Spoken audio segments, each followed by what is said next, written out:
You have these incredibly big dreams. You can see yourself succeeding. In fact, you can imagine the life you want so clearly, in such vivid, high-definition detail, that it feels almost real. You know exactly what the end goal looks like, what it feels like, and maybe even what it sounds like. But then the morning comes. You sit down at your desk, or you step into the studio, or you open that blank document, and when it comes to actually doing the hard, unglamorous work, you freeze. You just wait. You look at the screen, you look around the room, and you tell yourself, tomorrow will be different. Tomorrow, I'll wake up feeling more like myself. I'll have more energy. And then tomorrow comes.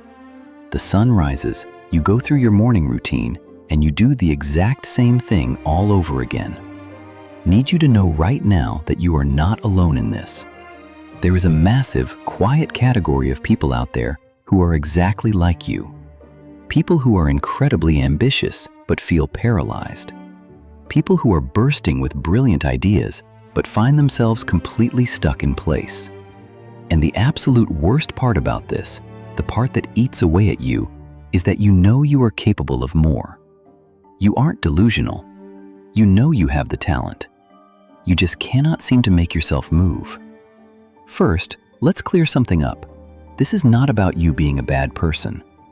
This is not about you lacking intelligence, and it is certainly not about you lacking potential. This is about basic, fundamental psychology.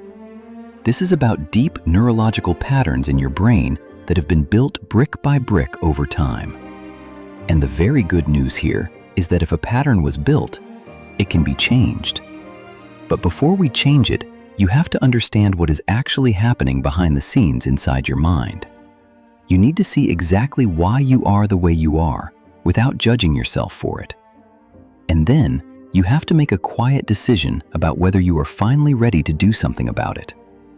Let me paint a picture of what a typical day in your life probably looks like right now. You wake up with genuine, good intentions. You tell yourself, today is the day. But before you even get out of bed, you reach over and check your phone. Just to wake up, you tell yourself. You scroll for a few minutes. You check your emails. You look at a few videos. Those few minutes quietly slip into an hour. Eventually, you get up. You make coffee. You sit down to work. But you feel a little scattered. You tell yourself, okay, I'll really dive in right after lunch.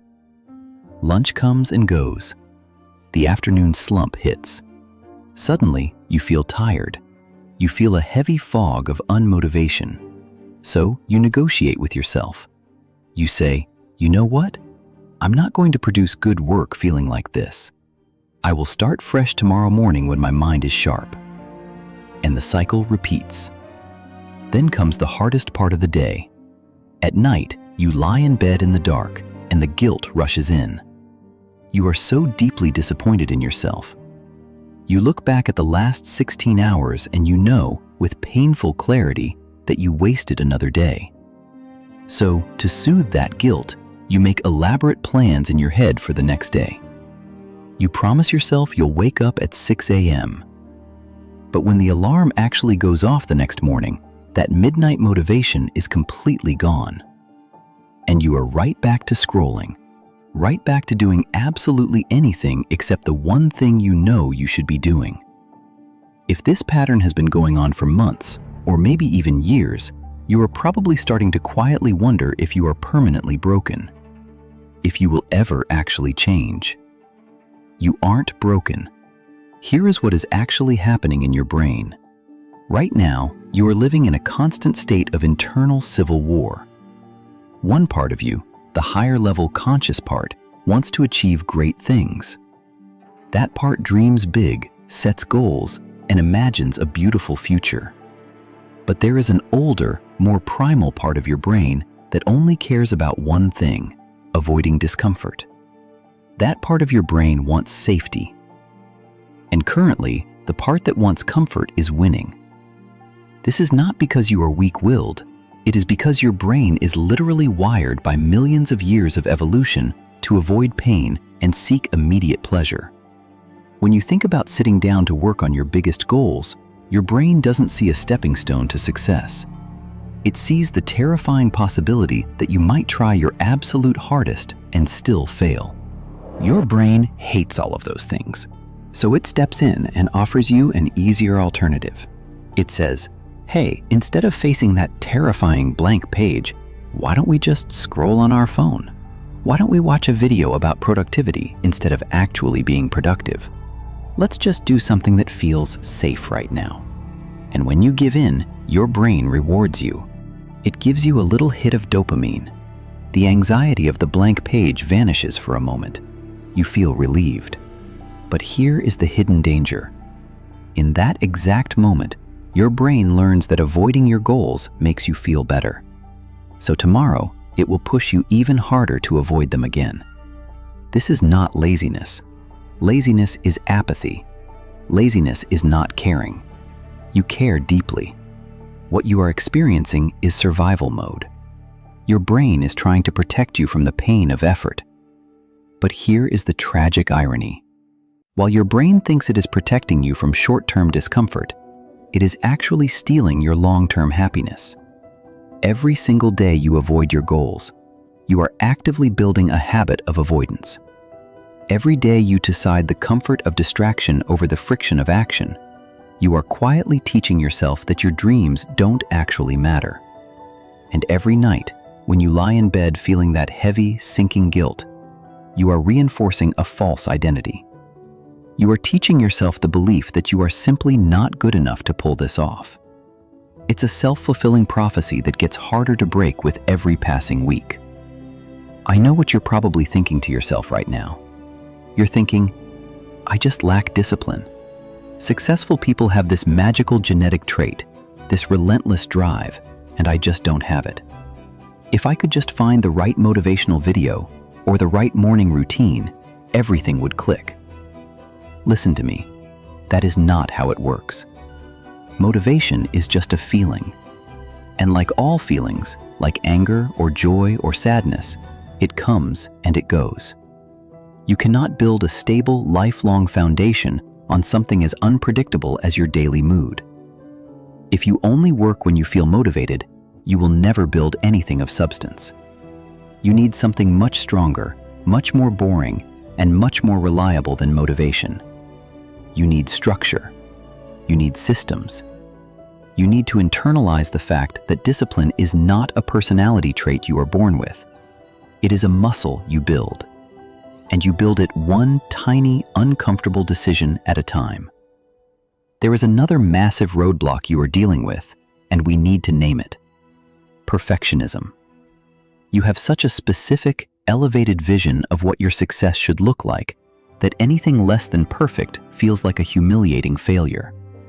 So you wait. You wait until you have the perfect business plan. You wait until you feel 100% rested and ready. You wait until the conditions in your life are absolutely ideal. But perfect never comes. Ready is a myth. Ideal conditions do not exist. And while you are sitting in the waiting room of your own life, waiting for everything to align, time is passing you by. Let's be honest about what perfectionism really is. It is not about having high standards. Perfectionism is just fear dressed up in a tuxedo. It is fear disguised as excellence. It is your brain handing you a socially acceptable excuse to never cross the starting line. Because the truth is, if you never start, you can never technically fail. You are afraid. And that is okay. It is human. You are afraid that if you actually put your heart and soul into this and it doesn't work out, you will have to look in the mirror and face the terrifying thought that maybe you aren't as brilliant as you hoped. Maybe your ideas aren't that great. That fear is paralyzing. It feels so much safer to stay in the fantasy. It's comforting to keep sketching out plans in your notebooks without ever putting them out into the real world. Because as long as you keep it hypothetical, you can always tell yourself, I could be great if I just actually tried. But you and I both know that belief is hollow. It doesn't keep you warm at night. Here is a paradigm shift you need to adopt today. Failure is not the opposite of success. Inaction is the opposite of success. When you try something and fail, you collect data. You learn a lesson. You adapt. But when you sit on the couch and do nothing, you learn absolutely nothing. Every single person you look up to, every creator, every entrepreneur, every artist you admire, has produced more garbage, made more mistakes, and failed more times than you have even attempted. The only difference between them and you is that they kept moving. They took messy, embarrassing, imperfect action. They started way before they felt ready. They built their momentum through boring consistency, not through sudden bursts of inspiration. So how do we fix this? How do you finally cross the bridge from being someone who dreams to someone who does? The resistance you feel is a permanent feature of the human operating system. You are going to have to do the work anyway. You are going to have to take action specifically when you do not feel like it. Because every single time you sit down and work, despite the voice in your head screaming at you to stop, you are physically rewiring the neural pathways in your brain. You are teaching your nervous system that discomfort is not fatal. You have to start ridiculously small. I am completely serious. Do not try to wake up tomorrow and change your entire life, diet, and workflow all at once. That is your perfectionism trying to sabotage you again. Pick one thing, one incredibly small action that moves the needle. Maybe it's just working for 12 minutes. Maybe it's writing 3 terrible sentences. Maybe it's sending 1 scary email. The scale of the action doesn't matter. What matters is the repetition. You do it today, and then you do it tomorrow. You aren't aiming for a masterpiece, you are aiming for a streak. Consistency is what builds habits, and habits are the architecture of your entire life. I need to warn you, discipline feels awful at first. When you sit down to do the work, your brain will throw a tantrum. It will give you a list of 50 very logical-sounding reasons why you should take a break. You will feel a physical itch to check your phone. You have to sit there and let it itch. You have to ignore the excuses. But here is the secret that makes it all worth it. If you endure that discomfort a few times, it starts to get easier.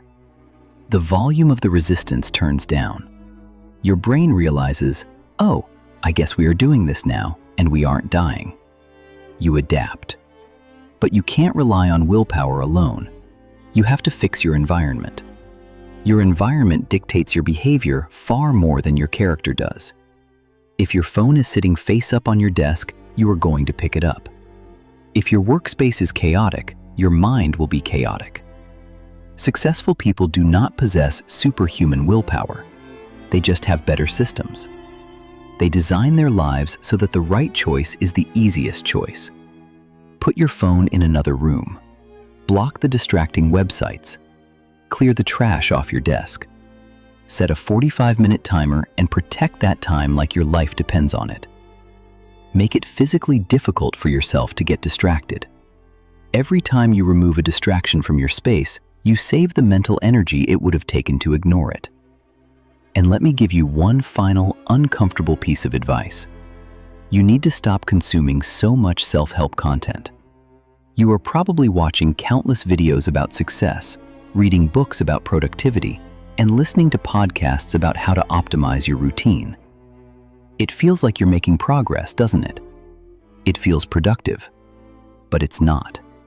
It is just a highly sophisticated form of procrastination. It is your brain tricking you into believing that gathering information is the same thing as executing. You don't need another hack. You don't need another guru. You already know exactly what you need to do. So, this is it. When this ends, I don't want you to click on another video. I don't want you to read the comments. I want you to close the screen, walk over to your workspace, and do one tiny, messy, imperfect thing that moves you forward. Let yourself be bad at it today. Forgive yourself for the days you've wasted. Carrying that guilt is just making you heavier. You are not a lazy person. You are a capable person who got stuck in a bad loop. Now, break the loop. The version of you that actually builds the dream is waiting on the other side of this exact moment. Go be that person, starting right now.